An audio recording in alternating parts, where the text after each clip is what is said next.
आप पारित कीजिए आदेश।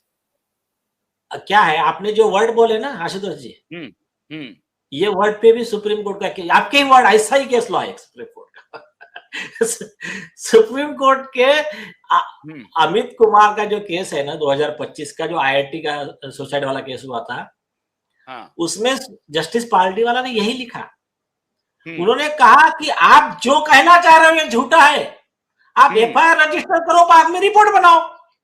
लेकिन और आप कंफ्यूज हो रहे हो, एफआईआर रजिस्ट्रेशन मतलब अरेस्ट नहीं है, नहीं है। आप एफआईआर रजिस्टर कर लो और जो भी इनका कहना है वो हिसाब से इन्वेस्टिगेशन कर लो। इनका गलत है तो इन पे कार्रवाई करो, नहीं है करो। तो आपको, लेकिन प्रॉब्लम क्या है, पुलिस को उसकी रिपोर्ट पूरी देना पड़ेगा ना कोर्ट में। सारा झगड़ा है कि हमको रिपोर्ट नहीं देनी। पैसा खा लिए, दलाल मीडिया को लिख दिया है। दलाल मीडिया परेशान है कि कैसे ठाकरे को बचाएं, हम कैसे बचाएं। लेकिन सवाल है कि अब इसमें गडकरी जी भी क्या करेंगे। मुझे ऐसा लग रहा है कि गडकरी जी भी कुछ नहीं करेंगे ना भाई। गडकरी जी चाह करके भी नहीं बचा सकते हैं। मैं एक बात कह रहा हूं, मेरा कोई आक्षेप नहीं है, मतलब वो क्यों बचाएंगे। वो कहेंगे भाई इसमें बचाने के लिए मेरे पास कुछ है ही नहीं, मुझे एफआईआर तो करना ही पड़ेगा। उसके बाद क्या है, उसके बाद ये लिपापोती करेंगे, रिपोर्ट फर्जी बनाएंगे, तो वहां पकड़े जाएंगे। नहीं, अरे एफआईआर रजिस्टर होने के बाद में पूरे पैरामीटर बदल जाते हैं। फिर जो है ना, फिर ये थोड़ी चलेगा मेरे घर में और हर चीज कोर्ट में देना पड़ेगा ना। फिर कोर्ट में देना पड़ेगा। हाँ, अभी तो एसीपी तक भी निपटा दिया था ना। अभी तो एक्सीडेंटल डेथ रिपोर्ट को डिस्ट्रिक्ट कोर्ट भी नहीं गया, लोअर जुडिशरी भी नहीं पहुंचा ये मामला। एसीपी ने कह दिया, और एसीपी ने कह दिया हम संतुष्ट हो गए। अरे और एसीपी तो जाने दीजिए, कोर्ट के पास जब दे रहे तो कोर्ट को भी नहीं बता रहे रिपोर्ट। हो कोर्ट बोला है क्या ये कागज, वीडियो में आपने देखा है ना। तो ये क्या है, ये रिपोर्ट है क्या। तो कोर्ट गुस्सा कंट्रोल कर रहा है और कुछ नहीं कर रहा है। मेरे हिसाब से कोर्ट गुस्सा कंट्रोल कर रहा है बस।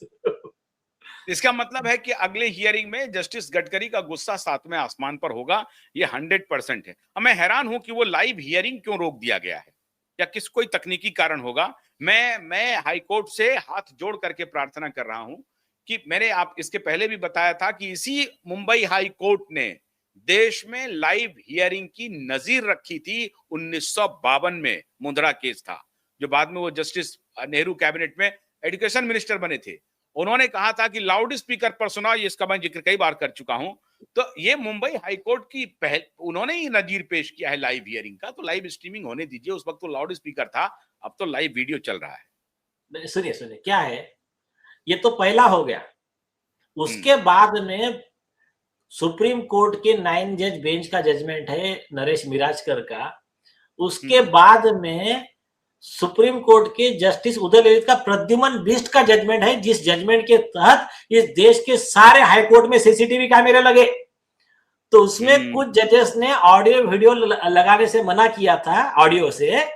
तो जस्टिस ललित साहब ने कहा था क्यों, आपको क्या आपत्ति होनी चाहिए, this is a open court, nothing happens private here.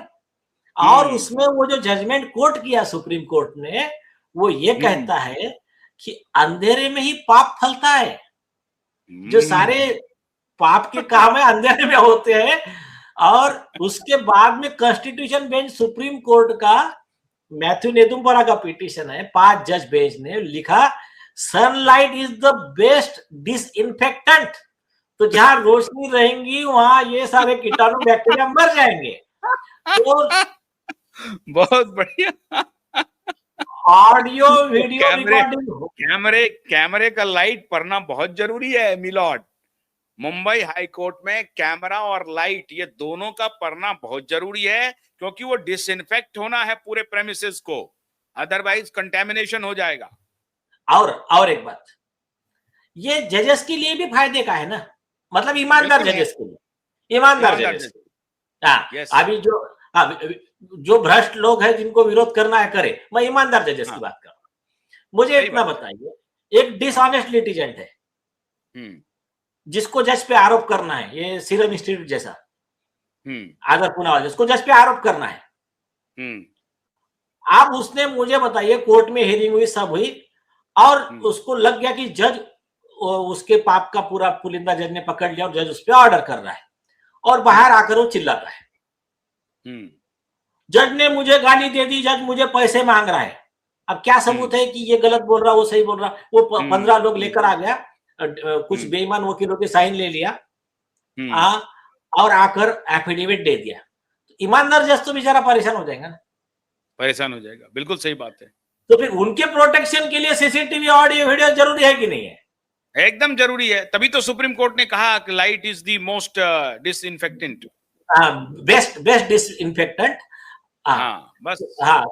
तो ये जो है, इसका लाइव टेलीकास्ट अभी सारे कोर्ट तो कर ही रहे हैं ना, सुप्रीम कोर्ट कर रहा है, ये कर रहा है, क्या प्रॉब्लम हो गया किसी को? सब कोर्ट कर रहा है, सब कर रहा है। तो सैनिटाइज कीजिए इसको विद कैमरा। तो लाइव टेलीकास्ट सबका होना चाहिए। और हम तो अरे प्रेयर है, सतीश सालियान जी की प्रेयर है कि हमारे केस का लाइव टेलीकास्ट किया जाए, एसएसआर वॉरियर की डिमांड है, एफिडेविट पे प्रेयर है। अगले डेट पे मैं कोर्ट को पॉइंट आउट करूंगा कि साहब यार लास्ट टाइम लाइव टेलीकास्ट का प्रॉब्लम हो गया सारे, why it is not live streaming, right away it should be, right away it should be.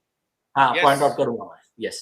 तो ऐसा हो रहा है, तो मुझे लगता है कि माननीय सूर्यकांत जी का जितने हाथ हम मजबूत ज्यादा करेंगे, उतना इस देश की न्याय व्यवस्था ज्यादा मजबूत होगी, और हमारे ही नहीं, आने वाले पीढ़ियों के लिए भी बहुत एक बेहतर देश, एक न्यायप्रिय देश हम बनाने में मतलब अपना योगदान देंगे, सफल होंगे, ऐसी हमको अपेक्षा है। जय हिंद।